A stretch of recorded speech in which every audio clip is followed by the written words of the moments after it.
Policia ushtarake me misionin e saj ofron shërbime policore dhe mbështetje luftarake. Ministria e Mbrojtjes planifikon që për njësitin policor të forcës së sigurisë të ndërtoj një objekt të posaçëm. Për komandat dhe njësit e forcës sigurisë Kosovës. Për këtë projekt së fundmi ka dhënë njoftimin për kontratë me vlerën e përgjithshme të parashikuar prej 1.5 milion euro. Nga ky institucion të premtën për ATV nuk kanë dhënë më shumë detaje për objektin që synojnë ta ngrisin në kazermën Adem Jashari. Sidoqoftë nga njës të punës së FSK-s, projekti konsiderohet tepër i rëndësishëm. Policia ushtarake jone ka pasur një objekt të vjetër, të vogël që nuk i ka plotësuar kërkesat dhe nevojat e njësisë policisë ushtarake. Andaj ndërtimi i një objekti të ri ka qenë më se i nevojshëm dhe i domosdoshëm.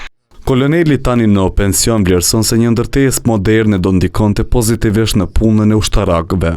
Sigurisht do t'ja lehtëson shumë, sepse është edhe pjesa administrative e komandës policisë ushtarake, të zyreve administrative që ata nuk i kanë pasur, apo i kanë pasur shumë pak, me shumë persona në një zyre, dhe kushtet e punës i kanë pasur jashtëzakonisht të dobta.